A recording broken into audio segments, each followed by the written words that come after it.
Welcome to Uriah Heep, the Magician's Podcast. I'll be covering every studio song the band has recorded and every bonus track that I can find. Each week we'll go over a new song from the beginning to where they are currently, and as they keep adding albums, I'll keep adding shows. Let the deep dive party begin. In the magic garden, some were singing, some were dancing. Hello and welcome to another episode of Uriah Heep, the Magician's Podcast. I'm your host, Scott Haskin, and I am here with a fan-based, band-endorsed podcast talking about the songs of Uriah Heep. Why? Because they're a great band, damn it. Now, we are in Season 5, The Magician's Birthday, and we are on Song 2. Today we're talking about Spider-Woman. Now, I got to tell you a little side story before we get into the thanks, being that it's Monday. But when I was young, this is the memory I have. The accuracy I cannot account for because I was probably only maybe 4 or 5 years old at the time. But I remember shows like The Shaggy DA, where there was some guy that was a dog, but he turned into a person to be in court. I don't remember the details of it. Haven't seen it in decades. But when I was young, I was obviously too old or too old. I was obviously too young to be left alone. And my mother was going to have lunch with a friend of hers. And she said to me, because I didn't want to go, I didn't know this person. And, I'm just going to sit there and listen to two people talk. So I wasn't excited about going. And to get me excited about going, she said, "You'll like her. She's a dog person." So immediately my mind goes back to the Shaggy DA, maybe she's going to turn into a dog. Maybe she's like a person who looks like a dog that can talk and eat. I don't know. I just, my mind was kind of completely off track. So of course I was very disappointed when it turned out she was just a person that liked dogs. But I kind of thought about that. I remember when I first got the Magician's Birthday album years and years ago, I remember it triggered that memory, the song Spider-Woman, because I thought, again, is this a person who's like a half spider, half person? Of course, not the case at all. But anyway, I wanted to share that with you because that's kind of what a title like that elicits in my mind based on that one experience that I had when I was, far too many decades ago. But anyway, we're here to talk about the song, not about my childhood. And I want to talk to you guys about a couple things. If you haven't checked it out already on the Facebook page, and I'll put it here in the show notes, please remind me if I forget to do that. Phil Lanzon has put out his second book in the Evil with a Thousand Faces trilogy. This one is called Snowdrop Diamonds. It's available for pre-order. I think the actual availability is coming up pretty quick though. And check that out. I'd be curious. He's such a great writer and keyboard player, and then he paints. He's a great artist. It's amazing how many bass players paint. That's interesting. I wonder if there's something to that. I don't know, but in any case, check out his work. I'll put the link in the notes again. Remind me if I forget. Also, the contests are going to start here very soon. I've run into another snag as I've realized that some of these albums that the band has put out are not available for a reasonable price. And when I say reasonable, for a contest, for me to pay, $10, $12 for an album, not a big deal, especially if I can do it on digital delivery and I don't have to coordinate shipping and all that, especially, around the world. But some of these are not available on iTunes or Amazon. And when they are, some of them are a pretty astronomical price. $600 for a Conquest CD, I thought was a little much. I mean, it's a good album, but I wouldn't pay $600. I don't care what the album is. I don't think I would pay $600 for any album at all. There's not a scene I can think of in my head where it plays out that I would pay that kind of money. I have paid upwards of, $50, $75 for an album sometime, but those are typically rarities, maybe a bootleg or something that was of particular interest to me, or maybe it had a song on it that I had never heard from a band before. But I mean, it's like I've only done that a couple of times and I couldn't even tell you what those times were. I remember paying $25 for a couple of bootleg Deep Purple live albums at a record show one time in Michigan. But yeah, I mean, $10 to $16, I think is max for a basic album. when you start getting into deluxe editions and that, it can, then there's a little bit more room to negotiate. But $600, I wouldn't pay that for an album for my collection. Plus, to do it as a contest and just give it away, certainly not reasonable. So I'm still working out what I'm going to do for prizes. In the meantime, I will have something. I don't know what it'll be, but I will have something. So that's what's going on with the contest. The most accurate way to be a part of the contest is to get on the mailing list. So if you go to the website, scotthaskin.com, click Uriah Heep podcast, go down to the bottom and put your name in that mailing list, as some of you have already done. That is your best chance to get an entry in. Also, if you are a patron on the Patreon site, you also get 2 entries. So a little extra incentive for whatever random prize that I come up with. And it may still be an album. The first contest was an album. And what happened with that was I had ordered the deluxe edition CD for the collection so I can do the show. By the way, I've got 23 out of 24 albums now in the deluxe series. I'm just missing one. And it's going to be a year before I get to it, so I have time to find it. But so far, it's either not allowed to be sold, which is interesting, or it's, like $800. So again, I'll figure something out. But yeah, I'm almost there with the collection, which is really cool. So anyway, those are the ways to get into the contest, and they will be starting very soon. I also wanted to let you guys know that the show was reviewed in a blog that I'm very excited about. I want to thank Tony Medeiros. Please let me know if I'm not pronouncing that properly, Tony, for the blog that he did on his website, sandboxworld.com. I'll have that link in the show notes as well. It was a very kind and thoughtful review. Which is good, because I don't think he would have written me to say, hey, I wrote a shitty review of your show. You should check it out. But it was very thoughtful. I'm glad that the show is making you happy and inspired you to do that. That's really super cool. So check that out, everyone. It's a great read and very complimentary. So thank you for that. And of course, I want to take a moment to thank our patrons on the Patreon account. At the $5 tier, Kenny Waymore. At $3, Peter Voss, Goran Eriksson, and Frank Thielgard Mortensen. And at the $1 tier, the CO2-starved Airtight Gravesite. Thank you guys very much. I appreciate it. If you want to be a patron, I'm not talking to you guys because you already are. If anyone else wants to be a patron, just go to, again, the site is scotthaskin.com. And then click the Uriah Heep podcast link, go all the way to the bottom, and there are links for both PayPal and Patreon. Thank you guys very much. It helps greatly. And you know what? And it makes me feel good that people would take the time to do that. Obviously, I'm doing something that is making people happy and just really riding on the coattails of all the success of Uriah Heep. I didn't say that out loud, even though I did.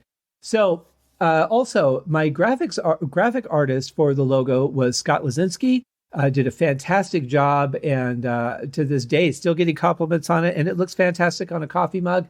Audionamics, you guys know I will not do a podcast without my trusty Instant Dialogue Cleaner, or IDC. If you go to the website Audionamics, AUDIONAMIX.com, you can check it out for yourself. If you're doing anything with dialogue, anything with isolated vocals especially, but it can also be used on vocals that are being used in music. Anything at all, really, but it especially works on something that really needs to be isolated, gets out all that background computer fan and all that crap that goes on, or like me if you live next to an airport.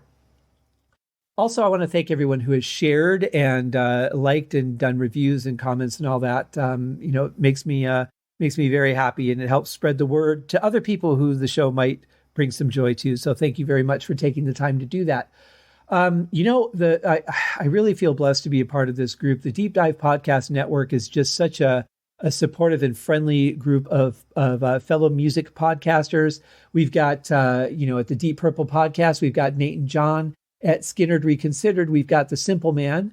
With his new show, T-Bone's Prime Cuts on the other side, we have Terry T-Bone Mathley. At Sabbath Bloody Podcast, gone beyond Black Sabbath into Ozzy Osbourne. Now we have Rye. And at the Lap of the Pods Queen Base Podcast, we have Paul, Joe, and David. All great shows. I've listened to not every episode of everything because I don't have that kind of time, but I have enjoyed episodes of every show, all of them very well done. and check those out. Also, another great show to check out is Ace on Music. It is done by Ace, who is the band's manager, and he has a weekly show, typically comes out on Thursdays on Stitcher and YouTube, and you can check out insights into the music industry. He just did a video on whether music videos are still relevant, which is a very interesting question. They have quite a discussion about it. So check that show out. And then if you are interested in trivia and live historic data on the bands Emerson, Lake and Palmer / Emerson, Lake and Powell, as well as Deep Purple, go to Gotta Hear 'Em All, GOTTAHEAREMALL.com. And you can also click on any of these links in the show notes, guys. Wonderful site that details a lot of the history of the tours of those bands. So that's it, guys. It's time to get into the song now. We're going to talk about the song Spider Woman, the second track on The Magician's Birthday. Here it is.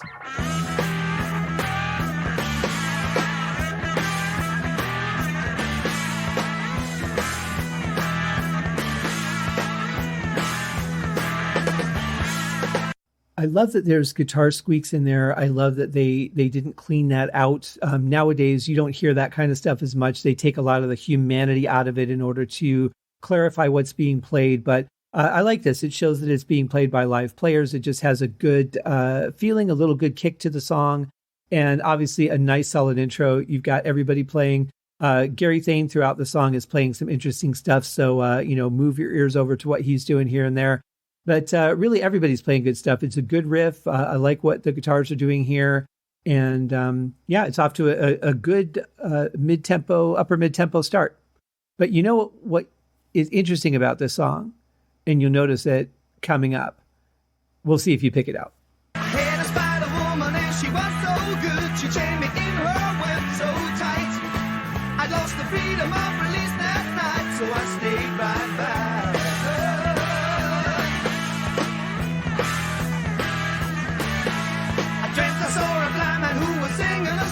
About a guy who couldn't take no more, and the meaning of the words he swore told me go back.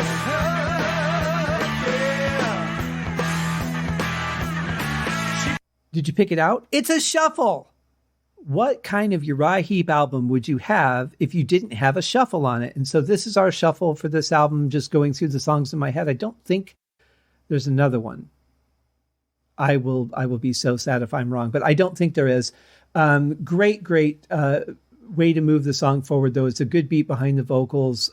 Guitars, bass, drums, everything are just playing great. It's such a full sounding song.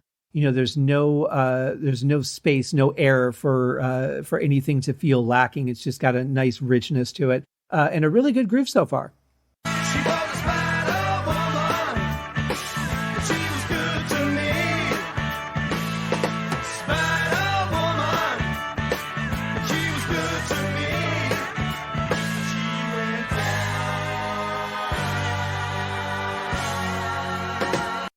So here's a song where we have a proper chorus, but what I really like about it is how deep down the bass goes for that low note. It just sounds so great. It adds a real edge to the piece.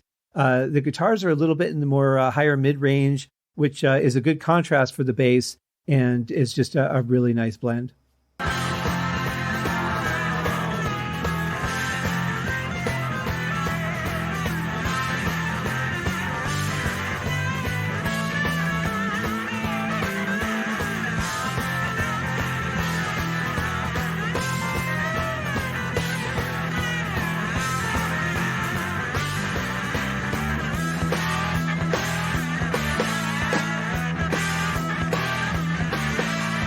Well, it's a little bit buried in the mix there, but it's a great solo on guitar that you're hearing. It's one of those things where it makes me think that when he was playing it, it's just, this is what I felt. Like it might have been planned out. It might have been sketched to some extent or whatever. I'm not sure. But what I can tell you is it definitely fits the song. It feels like when I'm writing a solo, when I don't, do anything to practice head, I'm just like, I'm playing the song, I'm hitting record, I'm going to capture what I capture. It feels very natural, very realistic and unplanned to me. I told her of the vision, but she laughed in my face, so I told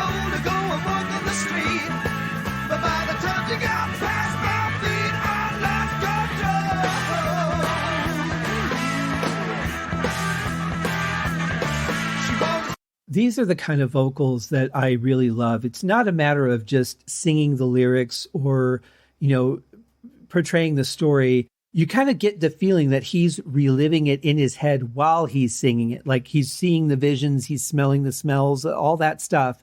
And that's what makes it such a great dialogue delivery or a vocal delivery is that you feel that he's just in that passion of the moment that caused them to tell the story in the first place. Now, as we enter this next section, try and listen to the bass a little bit and see if you, feel the same way I do about those low notes.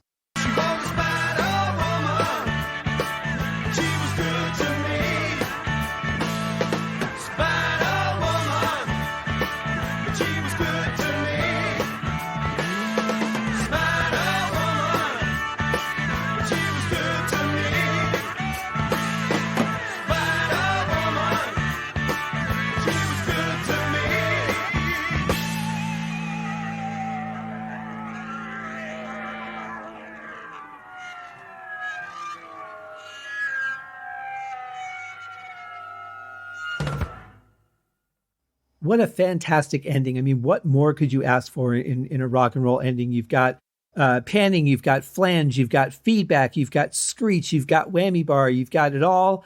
Just sounds fantastic. I love the feeling of that. And I think it's a great way to end the song. The other thing I hadn't pointed out that I really do like about the song is that it wasn't a shuffle all the way straight through from beginning to end. It went to, from straight beat to shuffle to straight beat to shuffle to straight beat. I really like that. I like the fact that it wasn't just one solid thing, but really good song. As always, great performances from everyone. But while this used to be one of the songs that every once in a while I would skip over, I don't know why. It's a great song, but I have a newborn appreciation for the song. I've always liked it. It was just, I think that there are other tracks I liked more, and I kind of wanted to hurry up and get to the other ones that I might have felt I would be more comfortable singing along with. But in any case, no, it's a fantastic song. I really like it. And another great album track from Uriah Heep. So I want to say, hey, thanks guys for joining me for another episode. We'll be back tomorrow with another episode. Cheers. Thank you for joining me on this episode of Uriah Heep, the Magician's Podcast. If you have enjoyed this show, please consider going over to Apple Podcasts or your favorite podcast outlet, leaving a rating or a review. Be sure to subscribe to make sure that you are notified when new episodes are available. Please be sure to share this podcast with your fellow Uriah Heep enthusiasts and anyone who you think would like Uriah Heep, which should be everyone. And if you are so inclined, please feel free to contribute to the Patreon account. And if you are not a Patreon subscriber, you can also pay through the PayPal link on the website listed in the show links below. I would also like to thank Uriah Heep for their very generous support of the show. And thank you guys for listening. We'll see you in the next episode. Happy days!